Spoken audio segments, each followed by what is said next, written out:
Word Laos. Welcome to Travel Talk, brought to you by the Hotel Guide, the global voice of luxury and boutique hospitality.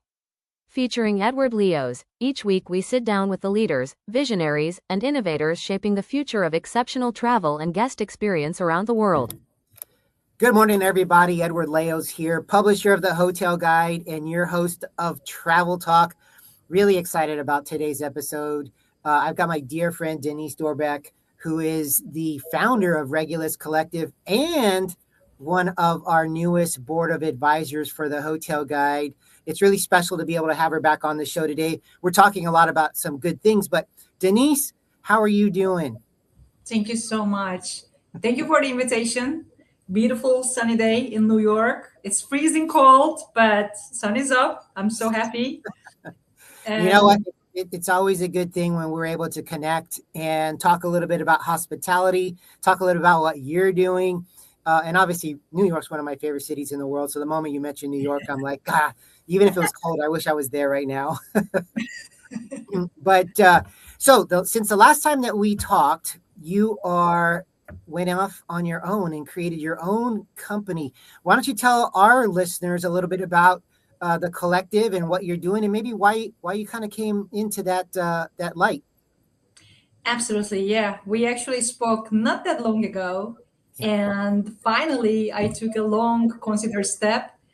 What I built is a global investment and advisory platform. So we focused on lifestyle and luxury hospitality, but not really in the traditional sense. So we approach projects from different angles. And because our industry simply doesn't work that way anymore, I thought it's a perfect timing. And we structure this as a platform very intentionally. So advisory is at the core, of course, but is surrounded by several different integrated verticals. One of them focuses on the hotel technologies, both advising in that space and actively tracking all the emerging global players and to start early partnerships. The other vertical is dedicated to my favorite topic, the longevity and biohacking, integrating those principles into lifestyle ventures in a very practical way. And there's a strong creative layer there as well. This is how I feel. And lastly, our creative vertical came from a real gap I kept seeing in the industry. I personally see a lot of polished, super cute brands with no real meaning in the market. So we have a very strong point of view on branding, and we are currently developing a new lifestyle brand under the platform. And in the future, we will also be adding a management arm to operate our own brands, closing the loop from concept to execution. Overall, I think as its core, the idea was actually very simple. Alignment matters today more than any other time. And as an industry, I feel we are struggling with it. And we were seeing the same pattern repeat itself globally. So incredibly smart people working in silos. And in some cases, even financial projections very disconnected from operational reality. And some beautiful concepts underperforming just because the foundations were never designed holistically.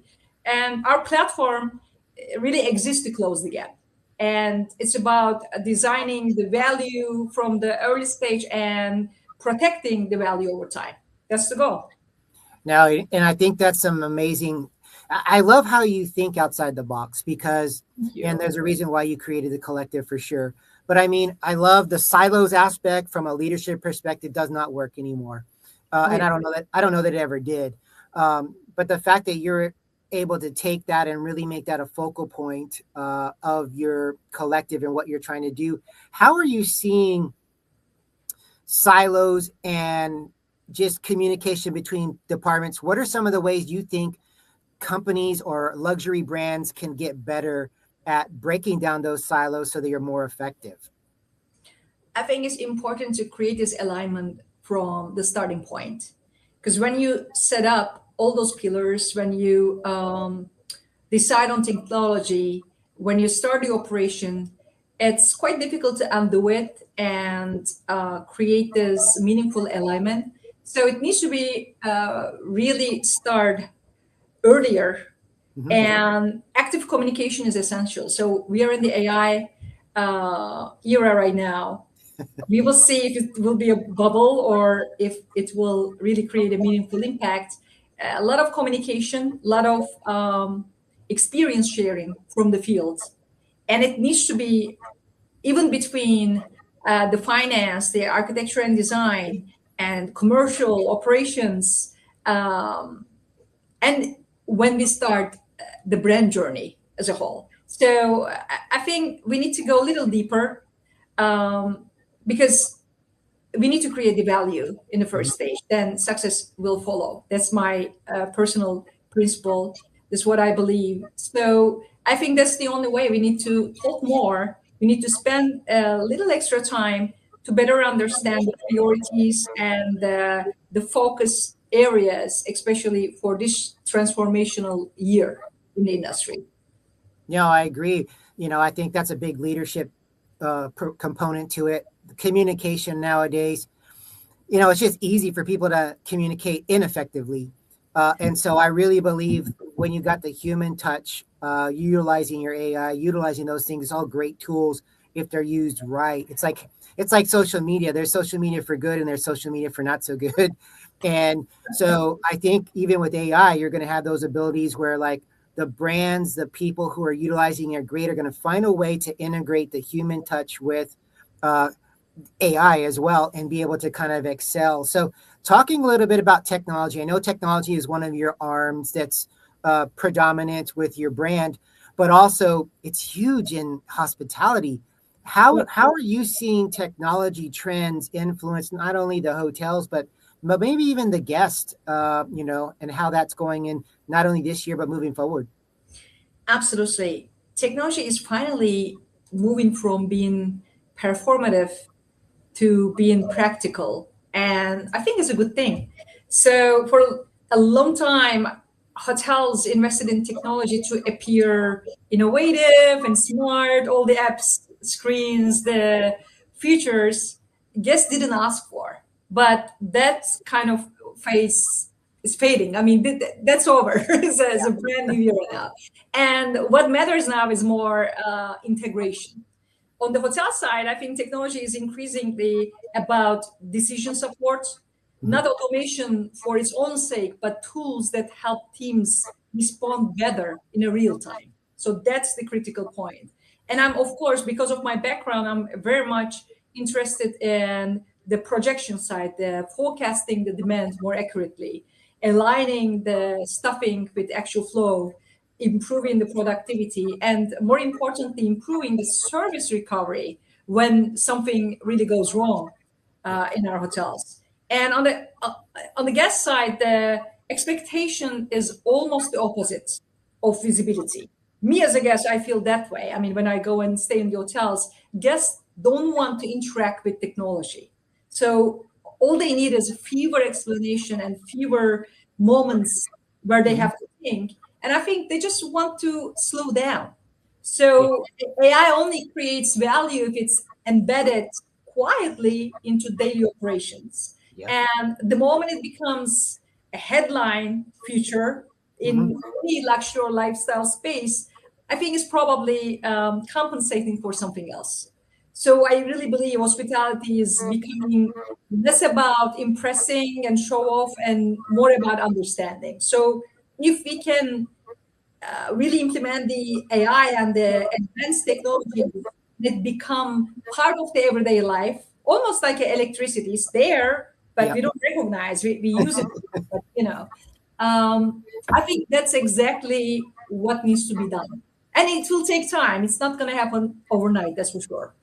No, definitely. And I love that electricity analogy there. That's very, very well thought out of. I mean, it's important. Like you said, you don't want to be an intrusive thing for your hotel guest. And they just want to, when I'm coaching people, one of my main principles is how can we eliminate hurdles? When you eliminate hurdles, you get more success, you get more repeatable success. And guests want that same thing. How can you eliminate those hurdles for me? They don't need to know the chaos and the nuances behind the scene. That's not their role. That's not why you go travel. You get that at home. You get that at work. So when you travel somewhere, that emotional connection, you want to have something that's different. And so I think I love that perspective on what you're saying. So we talked a little bit about hospitality trends for technology. Do you see any bigger trends with regards to luxury or boutique over the next year or so? Well, one thing I want to be very clear about, Ed, the most important trends right now are not the obvious ones. So everyone talks about the experiences, the wellness, personalization. The real shift is happening underneath that. Right now, I'm just doing a lot of research, reading tons of articles every day, just trying to keep myself very relevant in that space. What we have seen globally is a move from hospitality as stimulation and toward hospitality as regulation. So most of the guests are kind of overwhelmed by travel, by work. Life is getting really fast and constant exposure to data and content. I feel personally very tired of that. And they're actively choosing environments that feel predictable and calm.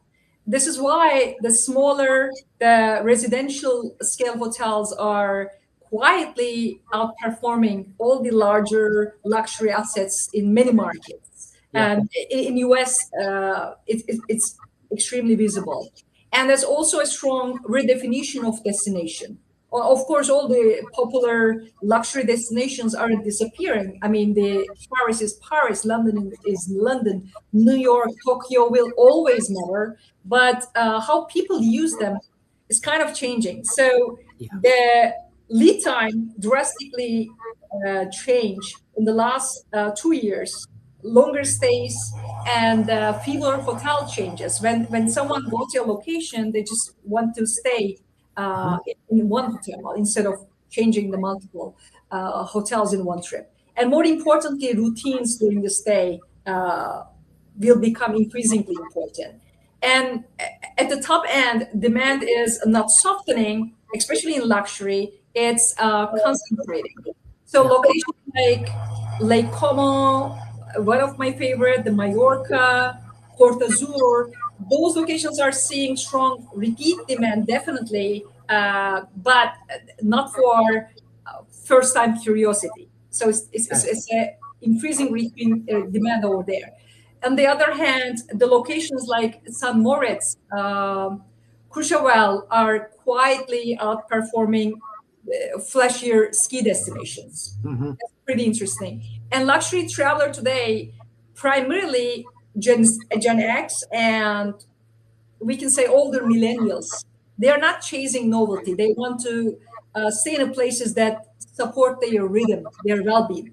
Yep. So we are also seeing the rising interest in more selective destinations.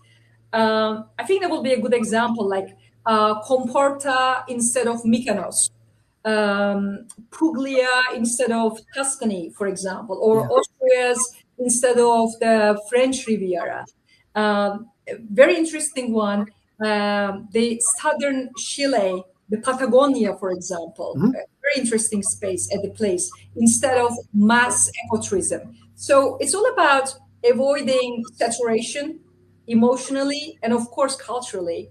And those destinations offer more depth without noise. So that's pretty important. And the other interesting one is cruise travel. Yep. Now it fits into this shift as well. And first of all, it's back, but Oh, yeah. it's in a much more refined form. So Yes. smaller ships, curated and itineraries, fewer ports, especially in Europe. Cruise is becoming a very controlled, very low friction way to experience multiple locations without constant decision fatigue. And it will probably will become more popular. And last but not least, the major trend I observe personally is longevity, but not as a wellness kind of checklist item. Just aren't traveling to fix themselves. So they travel to maintain the energy and balance. And really changes how space, how food, the lighting, the sleep quality, and even the scent of the space are designed. Yep. So we will probably see a lot of best practices in that space very soon as well. I love that approach. It's really cool when you're able to have a scent from a property and you bring it home and it automatically takes you back there. I love that. The music, the lighting, all of those things. I really love your insight. It's so in depth, and it really brings to light a lot of the things, not only on the surface, where it's easy to look at the surface trends, but I love that you went to the underlying trends and what's really happening in luxury travel. So we got a couple of minutes left. Any final thoughts? What are best ways where people can connect with you or find you, your website, and we can go from there? Actually, there is one thing I believe will separate successful luxury operators from everyone else. I want to highlight that empathy-led approach. And I just want to give you an example. Last year, after a very long flight to Europe, I arrived at the luxury hotel, exhausted. I had requested an early room in advance, and the room wasn't ready. And the ready room existed, but only with a very, very firm upsell. And I was really desperate, and I accepted for the first night. And when I entered the room, it had been cleaned with whether wrong chemical or a fabric, I don't know. The smell was very overwhelming. And by the time I changed my room, nearly an hour passed. So and during this day, I became quite ill. I asked for basic support like lemon, ginger tea, and soup Yep. and something. And no one once checked in just to ask how I was doing. So Wow. this happened in one of the most beautifully designed, gorgeous hotel I've ever seen. And it just tells something pretty critical. Luxury isn't the product. It's really the operating culture. And you cannot script empathy. You have to build it through leadership, through hiring, and very serious training. So, especially in luxury, hotel teams need to understand how out of hospitality luxury brands think.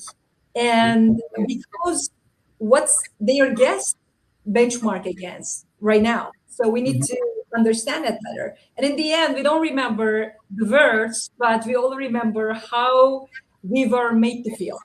Yep.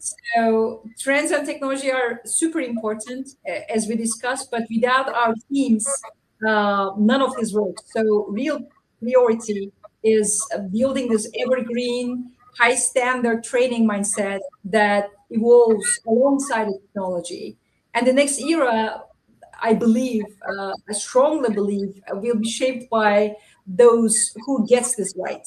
Yep. So, and it will be our number one priority for the coming year. And yeah, I mean, our new website is under preparation, will be up very soon, reguluscollective.com, and they can also reach out to me with LinkedIn. Awesome. I love everything that you're doing. We're excited to be aligned with you as a company and me personally as well. And you can see our visions just align automatically in talking about, we could probably have hours of a podcast here, but this won't be the last time for sure, because we both of us have a lot to talk about when it comes to hospitality and leadership and where everything's going. But it's been a pleasure, Deniz, having you on the podcast again. So thankful for you taking the time to be here today. Likewise, thank you so much. I'm a big fan of the podcast, and it was a great conversation. Thank you. Wonderful. Hey, to all of our listeners, readers out there, you know the drill. Follow us at thehotelguide.com. Like, subscribe, and share this, and check out Deniz's company if you're in the market for that kind of help as well. She's amazing at what she does and is going to be a game changer starting this year. So excited to have everyone. Again, travel, make memories, and until next time, everybody take care.